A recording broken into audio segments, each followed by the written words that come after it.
Hello everyone, Assalamu alaikum. Welcome back to my YouTube channel English with Hasnaina. I hope you are doing well with the grace of Almighty Allah.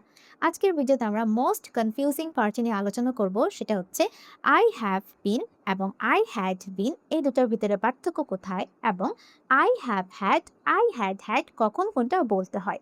ভিডিওটা একদম শুরু থেকে শেষ পর্যন্ত দেখার try করবেন, তাহলে এই চারটে সেন্টেন্সেস নিয়ে যত ডাউট আছে ইনশাআল্লাহ সব ক্লিয়ার হয়ে যাবে। So well, let's dive into the video. এখানে আমি কতগুলো উদাহরণ দিয়েছি, আমরা একটা করে দেখব এবং শেখার ট্রাই করব। আমি ঢাকায় আছি, এটা হচ্ছে present simple tense. Present simple tense কোনটা? আমি এখন কোথায় আছি? ঢাকায় আছি। কত দিন ধরে আছি, কখন এখানে এসেছিলাম, কিছুই না। হ্যাঁ, এটা হচ্ছে কি present simple tense. Present simple টেন্সে আমরা কি করি? আমরা সাবজেক্ট অ্যান্ড ভার্বের বেস ফর্ম ব্যবহার করি অ্যান্ড দেন অবজেক্ট। আমি ঢাকায় আছি, তাহলে কিভাবে বলবো? আমরা সিম্পলি বলতে পারি I I am in Dhaka. I am in Dhaka. আমি ঢাকায় আছি। এখন বলতে পারেন এখানে am কেন হলো? দেখেন, এখানে আমি কতগুলো ভার্বের লিস্ট করে রেখেছি, যেটা বুঝতে আমাদের সুবিধা হবে। ভার্বের সাধারণত 5টা ফর্ম থাকে। এখানে দেখেন base form, present, past participle এবং ভার্বের আইএনজি ফর্ম। বি হচ্ছে এমন একটা ভার্ব যার মানে হচ্ছে কোনো কিছু হওয়া, এবং বি ভার্বের প্রেজেন্ট ফর্ম হচ্ছে am, is, are, পাস্ট হচ্ছে was, were, এবং পাস্ট পার্টিসিপলের ফর্ম হচ্ছে বি, ভার্বের আইএনজি ফর্ম হচ্ছে বি। ওকে, এখানে আমি লিস্ট করে রেখেছি। তাহলে এখানে দেখেন, আমি ঢাকায় আছি, এটা হচ্ছে প্রেজেন্ট সিম্পল টেন্স। এটার জন্য বি ভার্বের প্রেজেন্ট ফর্ম কোনটা? am, is, are। আই এর জন্য আমরা am ব্যবহার করি, এজন্য বলা উচিত I am in ঢাকা। কিন্তু আমি যদি বোঝাতে চাই যে আমি কিছু দিন ধরে ঢাকায় আছি, যেমন আমি 2020 সাল থেকে ঢাকায় আছি, তাহলে এখানে যে আমি কিছু দিন ধরে বা কোনো সাল ধরে আমি ঢাকায় আছি, এটাকে আমি কিভাবে এক্সপ্লেন করব? এটাকে এক্সপ্লেন করার জন্য আমাদের ব্যবহার করা উচিত প্রেজেন্ট পারফেক্ট টেন্স। এটার স্ট্রাকচার কি? আমরা কি ব্যবহার করব? সাবজেক্ট অ্যান্ড দেন সাবজেক্ট অনুযায়ী হ্যাভ হ্যাজ এর ব্যবহার করতে হবে। হ্যাভ হ্যাজ অ্যান্ড দেন ভার্বের ফার্স্ট পার্টিসিপলের ফর্ম ব্যবহার করতে হবে। আমি ঢাকায় আছি, তাহলে কত সাল ধরে? 2020 সাল থেকে। তাহলে বলা উচিত আই হ্যাভ আই হ্যাভ বিন।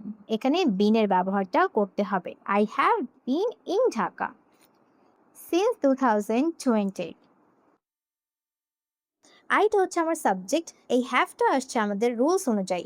আমি কোনো সময় ধরে কোনো জায়গায় আছি, যখন অতীতের সাথে বর্তমানে যে একটা সম্পর্ক ক্রিয়েট হয়, একটা প্রভাব ফেলে, তখনই সাধারণত আমরা প্রেজেন্ট পারফেক্টে বলি।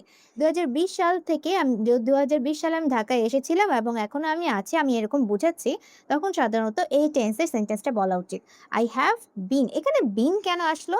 দেখেন, বি মানে হচ্ছে হওয়া বা থাকা অর্থে আমরা ব্যবহার করে থাকি। এই বি ভার্বের পাস্ট পার্টিসিপল ফর্ম হচ্ছে বিন। তাহলে এখানে আমার কি ব্যবহার করা উচিত? I have bin. I have been in Dhaka since 2022। ওকে, আরেকটা উদাহরণ দেই। আমি অসুস্থ আছি। ওকে, তাহলে আমি কি বলবো? আই অ্যাম, আমি অসুস্থ আছি। আই অ্যাম সিক, আমি কোনো কিছু আছি, এটার জন্য অ্যাম ব্যবহার করা উচিত আই অ্যাম সিক। কিন্তু যদি বলি আমি 2 দিন ধরে অসুস্থ আছি, 2 দিন ধরে, তাহলে আমার বলা উচিত আই হ্যাভ বিন। ওকে, আছি, আই হ্যাভ বিন সিক। আমি 2 দিন ধরে অসুস্থ আছি, I have been sick for 2 days। Okay, কোথায় আমরা সিন্স ব্যবহার করব, কোথায় আমরা ফর ব্যবহার করব, এটার জন্য আমি অলরেডি একটা ডিটেল ভিডিও মেক করে রেখেছি। লিঙ্কটা আমি ডিসক্রিপশন বক্সে দিয়ে দিয়েছি, আপনারা কাইন্ডলি চেক করে নেবেন। ওকে, তাহলে হ্যাভ বিনের ব্যবহার কখন? আশা করছি আমি আপনাদেরকে বোঝাতে পেরেছি। এখন দেখি, আমার একটি বিড়াল আছে, আমার কাছে কোনো কিছু আছে। তাহলে এখানে আমরা কোন ভার্বের ব্যবহার করে থাকি? হ্যাভ মানে হচ্ছে থাকা, খাওয়া বা কোনো কিছু আছে, এই অর্থে সাধারণত আমরা হ্যাভ ব্যবহার করে থাকি, তাই না? তাহলে আমার একটি বিড়াল আছে, আমরা বলতে পারি I have I have a cat. আমার কাছে একটি বিড়াল আছে, আই হ্যাভ আ ক্যাট। কিন্তু যদি বলি আমার কাছে 5 বছর ধরে একটি বিড়াল আছে, 5 বছর ধরে যদি আমার সময় উল্লেখ করে বলতে চাই, তাহলে সেন্টেন্সটা বলা উচিত I have I have had. এখানে কি হবে? I have had a cat. I have had a cat for 5 years।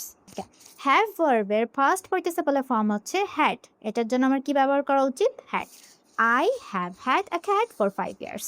আমার এখন মাথা ব্যথা করছে বা আমার এখন মাথা ব্যথা আছে। এখন আছে এটার জন্য আমার কি বলা উচিত? বলা উচিত আই হ্যাভ। আছে কোনো কিছু এটার জন্য আমরা হ্যাভ ব্যবহার করি। I have a headache. আমার মাথা ব্যথা আছে। I have a headache. কিন্তু যদি বলি সকাল থেকে আমার মাথা ব্যথা আছে। এই যে সকাল থেকে একটা লং পিরিয়ড আমরা সময় উল্লেখ করছি এটার জন্য আমার বলা উচিত I have had কোনো কিছু আছে এটার জন্য কি হবে had okay I have had a headache since morning তাহলে এখন আপনারা আমাকে কমেন্ট করে জানান এখানে কি হতে পারে আমার একটা ফোন আছে আমার কাছে 2 বছর ধরে এই ফোনটা আছে কিভাবে আমরা ইংরেজিতে বলতে পারি অবশ্যই আমাকে কমেন্ট করে জানাবে বাট এটা চলে গেল প্রেজেন্ট পারফেক্ট এখন আমরা দেখব পাস্ট পারফেক্ট দেখেন আমি বরিশালে ছিলাম এটা হচ্ছে আমার পাস্ট সিম্পল টেন্স আমি শর্ট করে লিখে দিলাম পাস্ট সিম্পল টেন্স আমি বরিশালে ছিলাম এটার জন্য আমরা কি ব্যবহার করি সাবজেক্ট ভার্বের second form and then object আমি বরিশালে ছিলাম তাই কি হবে I was I was in Barishal এখানে ওয়াজ কেন হলো কারণ বি ভার্ব কোনো জায়গায় থাকা বা হওয়া এটার জন্য আমরা কি ব্যবহার করি বি ভার্বের পাস্ট ফর্ম হচ্ছে ওয়াজ অথবা ওয়্যার ওকে তাহলে এখানে কি হবে আই ওয়াজ ইন বরিশাল কিন্তু যদি বলি আমি 2 দিন বরিশালে ছিলাম কয় দিন 2 দিন এখানে টাইম উল্লেখিত আছে এটার জন্য সাধারণত আমাদের বলা উচিত আই হ্যাড বিন এখানে কি হবে I had been in Barishal for 2 days I had been in Barishal for 2 days আমি 2 দিন বরিশালে ছিলাম এখানে দেখেন বিন কেন হচ্ছে ওই যে কোনো জায়গায় থাকা এই অর্থে আমরা বিন ব্যবহার করে থাকি ওকে পাস্ট পারফেক্টের আর একটা ব্যবহার দেখি আমি নাস্তা করেছিলাম এটা কি আমার অতীত আমি নাস্তা করেছিলাম I had my breakfast বলি I had my breakfast আমি নাস্তা করেছিলাম এখানে হ্যাড কেন হলো সাধারণত আমরা কি ব্যবহার করি নাস্তা খাওয়া বা যখন আমরা মিল নিয়ে কথা বলি তখন সাধারণত আমরা হ্যাভ ভার্বটাকে ব্যবহার করি নাস্তা করেছিলাম তাহলে কি হবে হ্যাড মাই ব্রেকফাস্ট কিন্তু যদি সেন্টেন্সটা এভাবে বলতে চাই আমি অফিসে যাওয়ার আগে নাস্তা করেছিলাম অফিসে যাওয়ার আগে তাহলে অতীতে যখন দুটা কাজ হয় ধরুন অতীতে যে কোনো দুইটা কাজ হয়েছে হ্যাঁ এখানে দুইটা কাজের আমি উদাহরণ আপনাদের দিচ্ছি একটা হচ্ছে আমার অফিসে একটা হচ্ছে আমার নাস্তা খাওয়া আর এটা হচ্ছে আমার অফিসে যাওয়া তাহলে অফিসে যাওয়ার আগে আমি কি করেছি যাওয়ার আগে আমি নাস্তা করেছি তাহলে এই যে অতীত নিয়ে যখন আমরা কথা বলি তখন সাধারণত আমরা কি ব্যবহার করি হ্যাড প্লাস ভার্বের পাস্ট পার্টিসিপেল ফর্ম এবং অতীতের জন্য আমরা কি ব্যবহার করি আমাদের ব্যবহার করতে হয় পাস্ট সিম্পল মানে হচ্ছে ভার্বের সেকেন্ড ফর্ম ওকে তাহলে দেখেন আমি অফিসে যাওয়ার আগে তাহলে আমার কি বলা উচিত নাস্তাটা আমি আগে করেছিলাম অতীতেরও অতীত তাই বলা উচিত আই হ্যাভ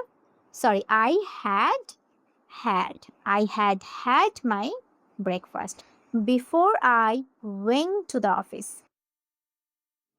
এখন এখানে হ্যাড আর হ্যাড দুটো হ্যাড কেন হচ্ছে এটা হচ্ছে একটা হচ্ছে আমাদের সূত্রের হ্যাড সাবজেক্ট হ্যাড দেখেন এখানে কি লিখেছি আমি সাবজেক্ট দেওয়ার পর হ্যাড ব্যবহার করতে হবে তারপর ভার্বের পাস্ট পার্টিসিপল ফর্ম ব্যবহার করতে হবে তাহলে নাস্তা করেছিলাম তাহলে এটার জন্য কি ব্যবহার করা উচিত হ্যাভ ব্রেকফাস্ট হ্যাভ ভার্বের পাস্ট পার্টিসিপল ফর্ম হচ্ছে হ্যাড তাহলে এখানে কি হয়ে যাবে হ্যাড দুটো হ্যাড এটা হচ্ছে রুলসের হ্যাড আর এটা হচ্ছে মেইন ভার্বের পাস্ট পার্টিসিপল ফর্ম ওকে তাহলে কি হবে I had my breakfast before I went to the অফিসে যাওয়ার আগে